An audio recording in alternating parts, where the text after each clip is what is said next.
Sir के लिए तो सर मैं सर से आके मिलूंगा जरूर। मैं सर का बहुत बड़ा इम्पैक्ट है सर मेरी इस जर्नी पे। क्योंकि पहले सर मैं जब आया था तो सर मुझे काफी स्ट्रिक्ट लगे थे।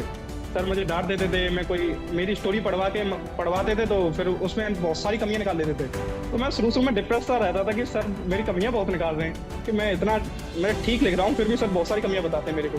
तो फर्स्ट फाइनल डे के दिन, कोचिंग वाले दिन, सर मुझे लगा कि सर तो अब मुझे डांटने वाले हैं कि मैंने ट्रैक में बहुत खराब किया। सर ने मेरा पूरा रंग दिया रेड पेन से। तो सर ने मेरे को हाईएस्ट मार्क्स दिए। मैं एकदम शौक थे, सर कैसे आपने कैसे हाईएस्ट मार्क्स दिया मुझे। तो सर बोलते हैं कि भाई तू सोना देगा तो मैं तुझे हीरे की डिमांड करूंगा मैं तेरे से।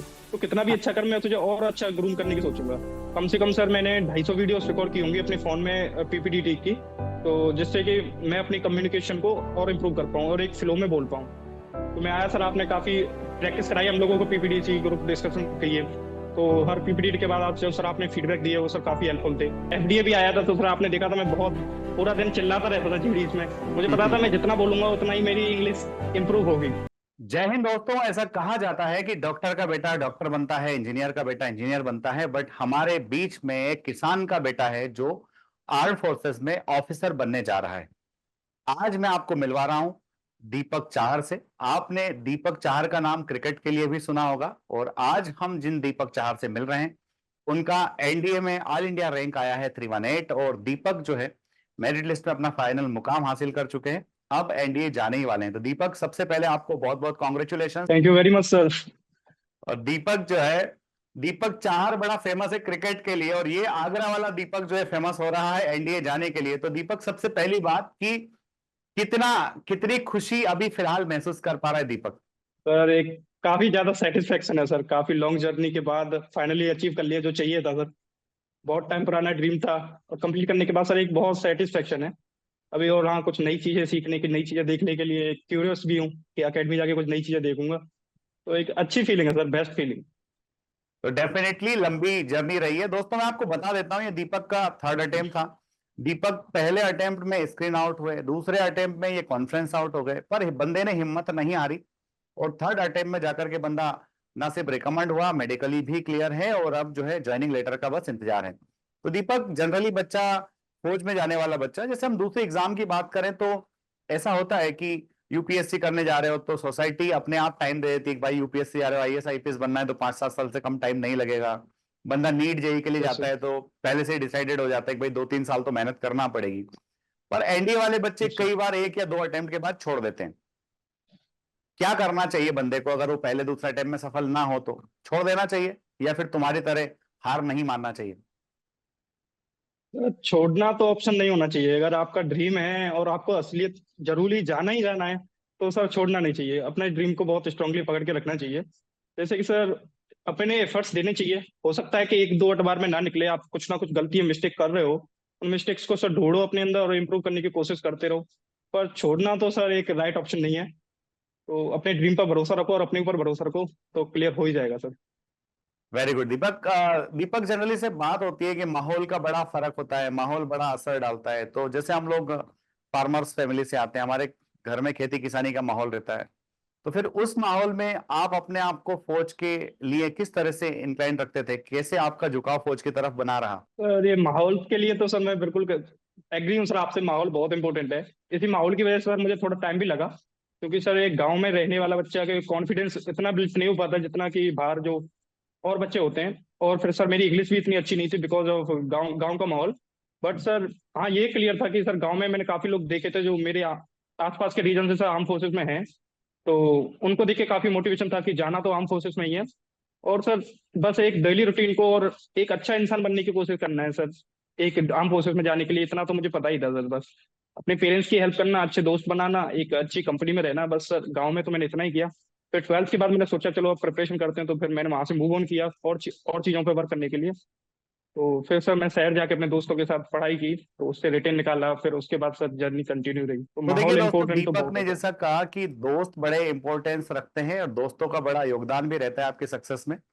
दीपक के बारे में बता दूं कि दीपक के स्कूल से 4 बंदे जो है, 2 ऑलरेडी एनडीए ज्वाइन कर चुके हैं और 2 ऑलरेडी एनडीए जाने वाले हैं। तो ये एक अच्छी कंपनी का फायदा होता है, अच्छा फ्रेंड सर्कल जो होता है उसका बड़ा रोल होता है।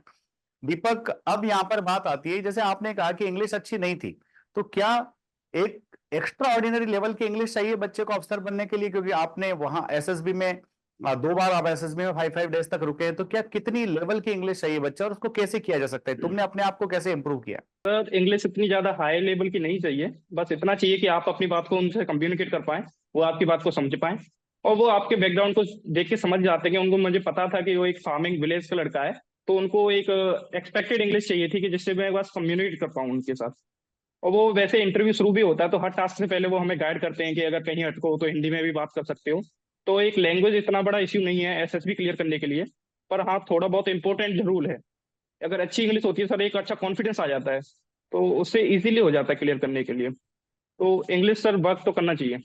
इंग्लिश को इंप्रूव करना चाहिए। दीपक ने कैसे इंग्लिश इंप्रूव किया? क्या क्या वो मेथड थी? क्या वो ट्रेडिशनल मेथड दीपक ने अपनाई, या फिर कुछ और एक्स्ट्रा कुछ किया, एफर्ट्स लगाए, जिससे उसकी इंग्लिश बड़ी अच्छी हो गई? सर टाइम लगा, पहले तो बहुत ज्यादा वर्क करना पड़ा सर इंग्लिश के लिए। तो मैंने सर प्रैक्टिस, जैसे कि सर मैं एफडीए भी आया था तो सर आपने देखा था मैं बहुत पूरा दिन चिल्लाता रहता था जीडीज में। मुझे पता था मैं जितना बोलूंगा उतना ही मेरी इंग्लिश इंप्रूव होगी।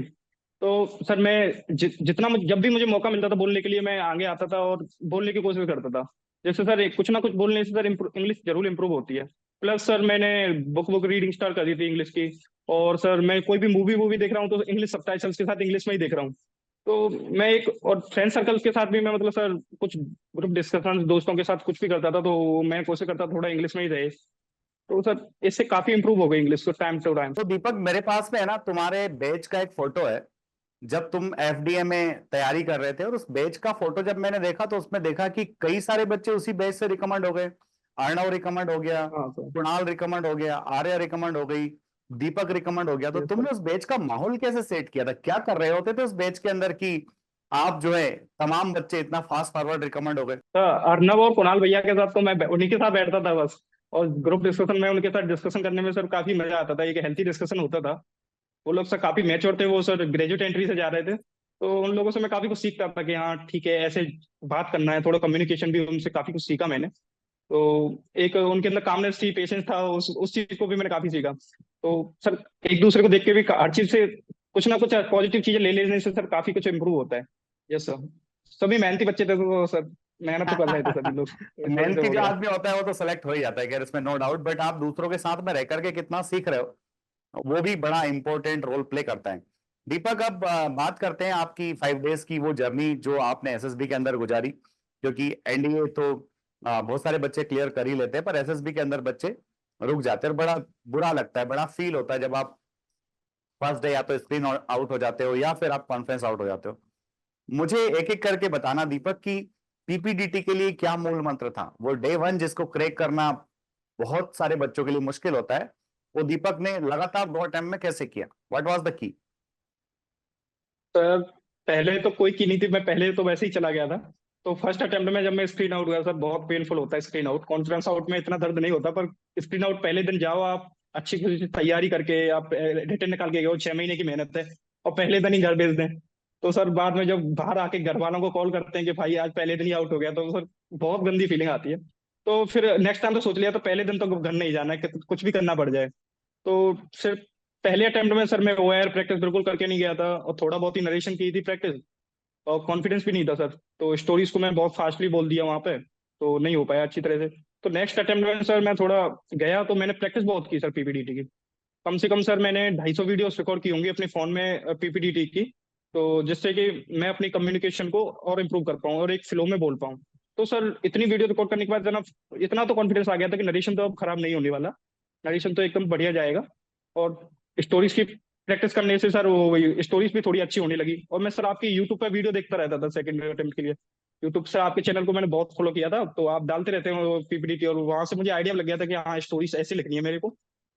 तो सर स्टोरीज वहां से लिख लेता था और प्रैक्टिस करता था सर उसको। ओएआर भी इस बार मैं करके गया नेक्स्ट अटेम्प्ट के लिए। तो ओएआर सर हमें लगता है कि वैसे हमने एनडी निकाल लिया है अच्छा खासा मैथ, पर ओएआर में छोटी छोटी मिस्टेक्स हो जाती हैं। हमें लगता है कि अच्छा गया है, पर कहीं ना कहीं गलती होती है, तो अगर प्रैक्टिस करके जाए तो सर और अच्छा इंप्रूव हो सकता है। तो सर फिर इजीली स्क्रीन हो गया था फिर तो, इतनी प्रैक्टिस के बाद तो सर।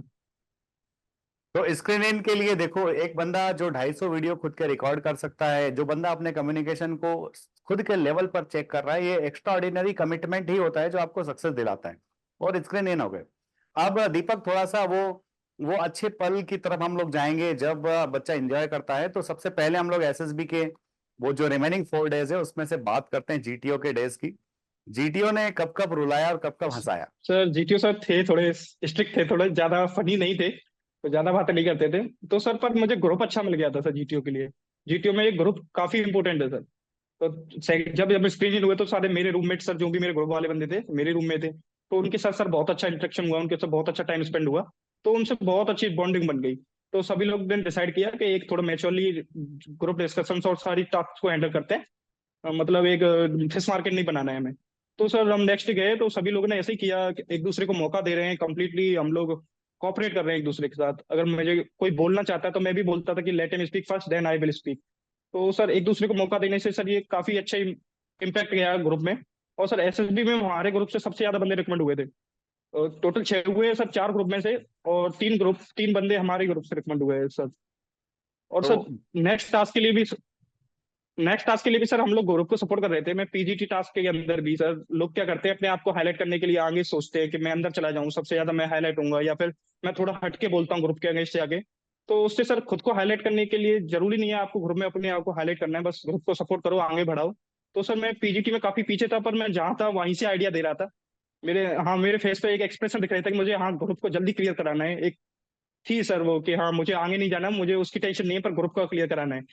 तो वो वाली चीजें सर शायद जीटीओ नोटिस करता है सर, मुझे लगा। नहीं, तो वो तो मुझे भी लगता था जब तुम यहाँ फोर्स पर प्रिपरेशन करते थे एसएसबी की, तो जब अपने अपने ग्रुप के लड़के जो अच्छा कर रहे हैं उनसे सीखते थे और जो नहीं कर रहे होते उनको कहते थे कि बोलो भाई बोलो, मयंक तू बोल, शांतनु तू बोल। तो वो मैं नोटिस करता था कि ये बंदा जो है खुद तो चाहता ही कुछ करना, पर ये भी चाहता है कि अपने दोस्तों को कराना है। और ये एक वो फीलिंग होती है जो आपके एक अच्छा ग्रुप लीडर बनाती है, और यही फौज को चाहिए। तो दीपक, जीटीओ में ग्रुप डिस्कशन जो होता है जनरली, पीपीटीटी में तो बड़ा फिश मार्केट सा बन जाता है, बच्चों का एक परसेप्शन हो ही गया है। Yes sir. जीडी के लिए कितने टॉपिक्स प्रिपेयर किए थे, क्या सोर्स था उसका, और अपने आप को कैसे आपने उस पर्टिकुलर लेवल तक पहुंचाया। सर जीडी के लिए सर सबसे ज्यादा इंपॉर्टेंट है सर सारे टॉपिक्स जितने भी क्लियर हैं, जियो पॉलिटिक्स के टॉपिक्स भी, करंट न्यूज़ भी, और सर जनरल अवेयरनेस जितनी भी सर ऑर्गेनाइजेशन है। और वो सर आपके चैनल पर भी काफी वीडियोस आती हैं लेक्चरेट और जीडी को लेकर, मैंने आपकी काफी वीडियोस देखी है, आरएमएम भी डालती थी पहले वीडियोस, तो उनकी भी वीडियोस देखी थी मैंने। और सर कुछ अदर चैनल भी हैं, जैसे कि एक स्टडी आईक्यू पे सर प्रशांत बंसल सर हैं, वो जियो पॉलिटिक्स के टॉपिक्स को समझाते हैं, उनकी भी मैं काफी वीडियोस देखता था सर। और उन सभी वीडियो सर मुझे हाँ इतना तो एक कॉन्फिडेंस आ गया था सर, मेरी करंट अफेयर्स और जियो पॉलिटिक्स बहुत अच्छी हो गई थी सर। जब मैं पढ़ता था तब लगता था सर शायद ये काम ना आए, पर वहां पे जब जीडी के अंदर पॉइंट आपको अपने आप याद आने लगते हैं तो तब लगता है कि हाँ ये पढ़ना कुछ वर्थ तो था। तो सर काफी जीडी में मुझे पॉइंट याद आ रहे थे क्योंकि मैं पढ़ के गया था। तो सर बहुत अच्छा जाता है, अगर आपके पास कंटेंट नहीं है तो सर आप जीडी में नहीं बोल पाओगे। जीडी में नहीं बोल पाओ। Very good Deepak. तो बच्चों, आप भी इन तमाम चैनल्स की मदद से जीडी की प्रैक्टिस कर सकते हैं जैसा दीपक ने किया। और हो सकता है कोई पर्टिकुलर टॉपिक आप प्रिपेयर करो, सेम टॉपिक आपको जीडी के लिए ना आए, पर डिफरेंट टॉपिक्स जो होते हैं वो कहीं ना कहीं कोरिलेटेड तो होते ही हैं। तो अगर उन टॉपिक्स के बारे में हमको पूरी इंफॉर्मेशन होती है तो जीडी में आपके पास बैठे बैठे स्पॉन्टेनियस विचार आने लगते हैं, थॉट्स आने लगते हैं, और वो एक बहुत ही लेवल के थॉट्स होते हैं। जब जीटी उनको सुनते हैं तो नोटिस भी करते हैं। दीपक, सर पीजीटी के आपने बारे में भी आपने बता लिस्ट दिया। भेजी थी था। हाँ सर हाँ आपने भी एक लिस्ट भेजी थी जीडी के 30 टॉपिक्स को, उनको उसको भी सर कोचिंग में मैंने काफी डिस्कस किया था उन लोगों के साथ। और मैंने हाँ। 7-8 टॉपिक्स अपने कोचिंग में ही डिस्कस कर लिए थे। वेरी तो गुड। सर उससे भी काफी हेल्प हो गई थी सर। तो उससे देखिए उस रिलेटेड काफी कुछ पॉइंट्स उसमें इंक्लूड हो गए थे। Very good. तो देखो, एक बात ये भी है दोस्तों कि आप जिन टीचर से पढ़ रहे हो उन टीचर ने आपको क्या बतलाया है, उन टीचर ने आपको क्या करने को बोला है, अगर आपको पता है ना, और आप उसको थोड़ा भी अगर फॉलो कर रहे हो, तो आप सिलेक्शन के लिए सही डायरेक्शन में जा रहे हो। कई बार ऐसा होता है कि टीचर ने कुछ बताया है, बच्चे ने ध्यान नहीं दिया, या फिर किसी वजह से बच्चा ध्यान नहीं दे पाया, तो कहीं ना कहीं हम अपने आप को सिलेक्शन से पीछे खींच रहे हैं। दीपक, अब बात करते हैं जीडी का। आपने पूरा अच्छे से बताया, पीजीटी आप ऑलरेडी एक्सप्लेन कर ही चुके हो। दीपक, लेक्चरेट में बंदा है ना, खुला शेर होता है। तो वो खुला शेर जो था दीपक के रूप में, उसको क्या टॉपिक्स मिले थे अगर याद आ रहे हो तो, और किस टॉपिक पर दीपक बोला था, और वो लेक्चरेट कैसा रहा था। सर मेरे टाइम पे सर लेक्चरेट के टाइम पे सर मैं पता नहीं क्यों इस बार पूरी एसएसबी में बहुत ज्यादा ही चिल रहा था। मैं बहुत ही काम रहा था, वैसे मैं थोड़ा रहता हूँ, और आज कोचिंग से मुझे अच्छे फीडबैक मिल गए थे। तो उस वजह से तो मैं थोड़ा शांति था कि सर ने बोला है कि हो जाएगा इस बार, तो शांत रहना है, बस ज्यादा हड़बड़ी नहीं करनी है। तो मेरे ग्रुप के बच्चे बड़े टेंशन में बैठे हैं भाई, और जीडी लेक्चर से एक दिन पहले टॉपिक्स पढ़ रहे हैं वो लोग। और मैं जाके सो गया था सर। मैंने कुछ नहीं पढ़ा, मैं होगा जो कल देखेंगे। और वो जी टॉपिक उठाने से पहले सर उनके मुंह लाल पड़े, मैं एकदम शांत बैठा हूँ। तो मैंने पर्ची उठाई, मैं कहा जो होगा देखा जाएगा, पढ़ के तो आया ही हूँ, कंटेंट तो है ही, डरना किस चीज का है। तो सर मैं बड़ा रिलैक्स था। दो टॉपिक्स आए कुछ, एक टेरेन था, एक इंडियन स्पेस प्रोग्राम, और सर विमेन इंडिया, और एक और टॉपिक था जो मैं भूल गया हूँ सर। तो मैंने सोचा कि इंडियन स्पेस प्रोग्राम पे बोलता हूँ, उसके पास मेरे कंटेंट था। तो सर मैंने एक उसको एक 3 मिनट में सर मैं कंटेंट नहीं दिया, मैंने उसको एक स्ट्रक्चर दिया कि कैसे कैसे कहाँ से शुरू करना है और क्या क्या बोलना है। तो मैंने इसरो के बारे में पूरा बोला, जो जो प्लान्स उन्होंने अभी तक लॉन्च किए हैं, करने वाले हैं, फ्यूचर का क्या है उसका। तो सर सारी चीजें इंक्लूड की 3 मिनट में। अब मुझे लग रहा था कि 3 मिनट बहुत होता है, पर सर मेरे पास बहुत कंटेंट बच गया था, 3 मिनट ओवर हो गई थी, सर ने बोला कि बैठ जाओ भाई। तो जीटीओ साहब एकदम आपसे सेटिस्फाइड थे कि बंदा जो है अच्छी प्रिपरेशन करके आया है और अच्छे से बोल रहा है, टॉपिक भी कहीं ना कहीं अच्छा ही चूज किया है, तो सब हो गया। अब दीपक लास्ट में बात आती है कमांड टास्क की। कमांड टास्क में क्या था, कितने लोगों ने बुलाया, तुमने किसको बुलाया, क्या जीटीओ साहब ने कुछ क्वेश्चंस पूछे, किस तरह से आपको उलझा के रखा? कमांड टास्क का ऐसा हुआ कि सर हम लोगों ने ऐसी फॉर्मेशन बनाई कि सभी ने सभी को दो दो बार बुला लिया। इतना अच्छा बॉन्डिंग बन गई थी सर हम लोगों के बीच में। तो मैंने सर दो बंदों को बुलाया था, एक 35 एक 37 सर, वो दोनों भी मेरे साथ रिकमेंड हुए थे। तो हम तीनों रिकमेंडेड कैंडिडेट एक कमांड टास्क को करने गए सर, वो सबॉर्डिनेट, तो उन्होंने मुझे थोड़ा टफ ही टास्क दिया था। बोले एक बॉम्ब वाला टास्क था सर। तो हम लोग गए तो उन्होंने बोला एक वे से जाना है, एक वे से निकाल के लाना है। तो मुझे जाते ही वो आइडिया तो आ गया, 15 सेकंड में ही सर मैंने एक गया और आगे निकाल के ले आया। फिर उन्होंने बोला सर इतनी जल्दी तो नहीं भेजूंगा इसको ऑफ करके। उन्होंने फिर दो तीन चेंज कर दिए उसके अंदर। फिर सर वो इतना हार्ड बन गया कि अब उसके अंदर कोई आइडिया ही नहीं आ रहे। अब मैंने चारों तरफ से उसमें बहुत सारे आइडिया लगाने की कोशिश की, पर नहीं लग रहे। फिर मैंने फंटे को आड़ा कर दिया। तो बोलते जो भी मैं लगा रहा था वो हटाते जा रहे आइडिया को। वो मुझे ग्रिल कर रहे थे, मतलब कि ये भाई ऐसे कैसे करेगा, ये हटा दिया मैंने, ये ब्लू कर दिया। तो उन्होंने बहुत तंग किया। फिर फाइनली कोई आइडिया आया ही नहीं सर, फिर लास्ट तक दो तीन आइडिया और दिए थे मैंने, पर उनको वो सर हटा हटा दिए थे, ठीक है ठीक है ठीक है। पर सर ने आइडिया लगाने ही नहीं दिया मेरे को, मतलब कोई भी। तो तो फिर लेवल बढ़ाते फाइनली जा रहे थे, कहीं लास्ट ना में। कहीं चाह रहे थे कि दीपक की जो लिमिट है वो कहाँ तक है। और दीपक यस भी सर। लास्ट तक रुका नहीं, दीपक भी जो है बढ़ते रहा कि नहीं भाई, हार नहीं मानूंगा। मैं सर गिव अप नहीं किया। हाँ सर, वो जब तक बोर्ड मना नहीं करता मैं लगाता ही रहा सर। मैं कुछ ना कुछ तो करूंगा इसमें। दीपक, तो फिर फाइनली साइकोलॉजी की उन्होंने बोला बात कि करते हैं। अ, पूरा जीटीओ हमने डिस्कस किया, जीटीओ के बाद में बात करते हैं साइकोलॉजी की। साइकोलॉजी में जब आप फोर्स पर प्रिपरेशन कर रहे थे, जब कर्नल साहब आपको पूरा डोजियर चेक करके देते हैं, क्या चीजें आप पहले से बिल्कुल सही करते आ रहे थे और क्या वो चीजें थी जो कर्नल साहब ने बोला था कि बेटा इनको और इम्प्रूव करना है या फिर यहाँ पर और अप्रूव इम्प्रूव करने की गुंजाइश है? सर सर सर के लिए तो सर मैं सर से आके मिलूंगा जरूर। मैं सर का बहुत बड़ा इम्पैक्ट है सर मेरी जर्नी पे। क्योंकि पहले सर मैं जब आया था तो सर मुझे काफी स्ट्रिक्ट लगे थे। सर मुझे डांट देते थे, मैं कोई मेरी स्टोरी पढ़वाते थे तो फिर उसमें बहुत सारी कमियां निकाल देते थे। तो मैं शुरू शुरू में डिप्रेस सा रहता था कि सर मेरी कमियां बहुत निकाल रहे हैं, कि मैं ठीक लिख रहा हूँ फिर भी सर बहुत सारी कमियां बताते हैं मेरे को। तो फर्स्ट टाइम सर ने डोजियर चेक किया था, उसके अंदर कुछ नहीं लिखा सर ने। अब मैं कंफ्यूज था कि ये अच्छा गया है बेकार गया है। तो मैंने सर सर से रिक्वेस्ट भी की, सर बता दो इसमें क्या करूं मैं।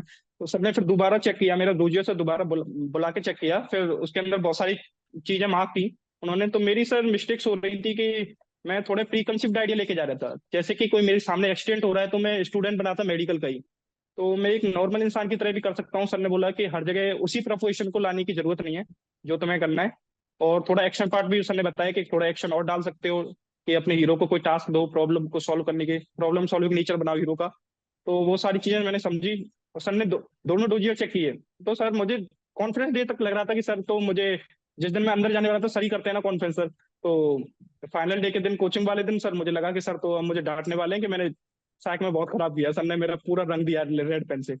तो सर ने मेरे को हाईएस्ट मार्क्स दिया। मैं एकदम शौक है, सर कैसे आपने कैसे हाईएस्ट मार्क्स दिया मुझे। तो सर ने क्लियरेबल दिया था। तो सर बोलते हैं कि भाई तू सोना देगा तो मैं तुझे हीरे की डिमांड करूंगा मैं तेरे से। तो कितना भी अच्छा कर, मैं तुझे और अच्छा ग्रूम करने की सोचूंगा। अभी तेरा उन्होंने 92 मार्क्स दिए तो बोला तेरा 92 का स्टैंडर्ड है, मैं चाहता हूँ तू 100 से ऊपर जाए। तो सर वो काफी हेल्प कर गया। एसएसबी में काफी अच्छे मार्क्स आ गए इस वजह से सर ने। और सर वैसे सर 5-10 मिनट की कॉन्फ्रेंस करते हैं, उस दिन सर ने मुझसे कम से कम 1 घंटा बैठ के बात की सर। सर ने फुल्ली मोटिवेट किया। मैं थोड़ा डिप्रेस था कि डिप्रेस क्यों है भाई, 2 बार से आउट हो रहा है, ठीक है हो जाएगा, इतना टेंशन लेने की बात नहीं है, सीरियस नहीं हो। तो सर बहुत मोटिवेट कर दिया सर ने। तो और दीपक बहुत हेल्प इतने किया सर नंबर उस ले वजह आए से। कि रिटर्न से ज्यादा मार्क्स एसएसबी में आ गए। यस सर, 490 मार्क्स आ गए एसएसबी में सर। तो मुझे सर उम्मीद नहीं थी पहले तो कि मेरिट में अच्छा स्कोर हो जाएगा, पर एसएसबी सर काफी अच्छा चला गया, तो अच्छे मार्क्स आ गए सर। दीपक, साइकोलॉजी की बात हो गई, अब बात करते हैं हम पर्सनल इंटरव्यू की। और पर्सनल इंटरव्यू जो है आपने कैप्टन सतीश सर को दिया था, और फिर जब एसएसबी में जाकर के इंटरव्यू देते हैं, कई बार बच्चा ये उम्मीद करता है कि सेम क्वेश्चंस यहाँ भी होंगे, सेम क्वेश्चंस वहां भी होंगे, बट जनरली ऐसा कॉपी पेस्ट तो हो नहीं सकता। बट सतीश सर के हम्म। गाइडेंस में आपने जो सीखा, वो क्या क्या सीखा और क्या क्या बिल्कुल काम आया और किस तरह से काम आया? सर, मेरा अभी मैं जो भी बोलूंगा सर, मेरा रिकमेंडेशन का सबसे बड़ा राज मुझे पर्सनल इंटरव्यू लगता है मेरा, क्योंकि वो सबसे बेस्ट गया सर। मेरा इंटरव्यू 1.5 घंटे चला था वहां पर सर। तो सतीश सर ने मुझे जो भी प्रैक्टिस करने के लिए सीआईक्यू भी बता रखे थे, सर ने क्लास में भी बताया था ये सीआईक्यू प्रिपेयर कर लेना। मैंने सीआईक्यू भी प्रिपेयर किए थे सर ने। इंटरव्यू के टाइम पे मुझे प्रेशर भी डाला था। और बाद में सर ने फाइनल फीडबैक में बताया था कि भाई हो जाएगा तेरा, इस बार तू टेंशन मत ले। बट कुछ कुछ चीजें एरियाज ऑफ इम्प्रूवमेंट बताए थे कि और थोड़ा कम्युनिकेशन को इम्प्रूव कर सकते हो, करंट अफेयर पे और थोड़ा वर्क कर सकते हो, और थोड़ा फिजिकल फिटनेस पे भी वर्क करना। तो सर ये सारी चीजें उन सर ने बताई, तो मैं उसको फिर इस बार इंटरव्यू में सर मैं थोड़ा सब चीज पे वर्क करके गया था। तो वहां पे सर काफी अच्छा गया। मैं सीआई के रट के तो गया था सर, पर सर इंटरव्यूअर सर ने क्या किया, दोनों दो तीन सीआई को उसको मिक्स कर दिया। मैं बोला सर ने तो बिल्कुल गेम ही चेंज कर दिया। पर थोड़ा प्रिपेयर था तो सर हिला नहीं मैं सर। तो मैं आराम से सर कामली हैंडल किया। मैंने टाइम लिया कि सर थोड़ा टाइम दीजिए, फिर सोच के मैंने जब बोला तो तो हो गया दीपक, सर, अगर फिर कोई एक बंदा अभी आंसर दिया। इंटरव्यू के लिए जा रहा है, एसएसबी इंटरव्यू के लिए जा रहा है, और अगर वो पर्सनल इंटरव्यू के पर्सपेक्टिव से सोचे कि मुझे कहाँ प्रिपरेशन करना है, तो व्यक्ति घर बैठे पर्सनल इंटरव्यू के लिए क्या प्रिपरेशन कर सकता है? सर सबसे इम्पोर्टेंट चीज है तो सर डेली रूटीन को सुधारना सर। अगर आपका डेली रूटीन अच्छा है तो आपका इंटरव्यू अच्छा जाने के काफी चांसेस हैं, क्योंकि आपके पास सारे आंसर्स होंगे कि आप पूरे दिन में करते क्या हो, आपको अच्छी हॉबीज हैं, कोई स्पोर्ट्स खेलते हो, और आपको अपनी वीकनेसेस, अपनी स्ट्रेंथ्स, अपने दोस्तों की वीकनेसेस, उनकी स्ट्रेंथ्स, उनको तुम्हारे अंदर क्या लगता है, वो एसटी वाले सारे क्वेश्चंस आपके अच्छी से क्लियर होने चाहिए। और वो जेन्युइन होनी चाहिए सर, उसके अंदर कुछ झूठ नहीं होना चाहिए, क्योंकि वो पकड़ लेते हैं। अगर गलत कोई वीकनेस है तो बता दो, उसमें कोई शर्माने वाली बात नहीं कि मैं ये नहीं बताऊं। जो था वो मैंने सर एकदम क्लियरली बताया। सर को लगा कि हाँ ठीक है, जेन्युइनली बोल रहा है। तो जेन्युइननेस सर बहुत ज्यादा इंपॉर्टेंट है, ऑनेस्टी मुझे लगता है इंटरव्यू के लिए। तो ये सारी चीजें कर सकता है सर। दीपक, और सर थोड़ा करंट अफेयर्स और लास्ट पे यस जाते सर, जाते एक करंट सवाल अफेयर्स और पूछूंगा उन पे दीपक। वर्क कर देता हूँ। दीपक का जो है, अगर दीपक इंदौर आया तो दीपक को इंदौर के बारे में बताया किसने था, और बताने वाले का नाम, और उसको कितना थैंक यू बोलना चाहेगा दीपक? सर वो बताने वाला मैंने सर आपका यूट्यूब चैनल देखा था सर। मैं दो अच्छा। तीन महीने से एक एक आपके एक एक वीडियोस देखी थी सर, मैंने कोई वीडियोस नहीं छोड़ी। तो मेरे दोनों दोस्तों को आना था सर, तो वो दोनों का मेरे साथ निकला था, तो मैंने बताया सर कि चलते हैं, मैंने सर की वीडियोस देखी हैं, काफी अच्छा पढ़ाते हैं। और मैंने सतीश सर और बर्मन सर के बारे में पहले से सुन रखा है सर काफी। तो मैंने सोचा कि चलते हैं वहां पे और अच्छी प्रिपरेशन होगी, तो मैं उन दोनों को लेके आया था sir. Very good, very good Deepak. तो अब जो है, जो बंदे अब एसएसबी है, चूंकि अभी जस्ट एसएसबी स्टार्ट होने ही वाले हैं, एनडीए का रिजल्ट आ चुका है, सीडीएस का भी आ चुका है, जो बच्चे एसएसबी के लिए प्रिपरेशन कर रहे हैं, उनको आप पर्सनल प्रिपरेशन के लिए क्या मैसेज देना चाहेंगे? सर एसएसबी के लिए सबसे पहले तो सर जो भी प्रिपरेशन कर रहे हैं अपने डेली रूटीन को थोड़ा सुधार लें, और अपने अंदर कुछ अच्छी हॉबीज और कुछ अपने बारे में अच्छी तरह से डिटेल में जान लें कि आप क्या हो, क्या स्ट्रेंथ्स हैं, क्या वीकनेसेस हैं, वो सारी चीजें। और थोड़ा अच्छी चीजें पढ़ें, अच्छी चीजें देखें, जैसे साइकोलॉजी भी इम्प्रूव होगी। और थोड़ा अपने ग्रुप को भी, कंपनी अच्छी थोड़ी कुछ कुछ दिन के लिए सर कुछ अच्छी कंपनी, और थोड़ा सोशल मीडिया से थोड़ा दूर हो जाए, जिससे कि साइकोलॉजी पे ज्यादा इफेक्ट ना पड़े। तो ये काफी हेल्पफुल रहेगा सर। तो thank you Deepak, congratulations again. आपकी जर्नी जो है बहुत ब्यूटीफुल हो, खूब खूबसूरत हो। एनडीए में भी जाकर के आप बहुत अच्छा परफॉर्म करो, और वहां भी कई सारे मेडल्स और कई सारी ट्रॉफीज आप जीतो, और अपना संस्थान का, पेरेंट्स का, टीचर्स का नाम रोशन करो। कॉन्ग्रेचुलेशंस। थैंक यू दीपक, जय Hind. Thank you sir, thank you very thank much you. Sir. Thank you.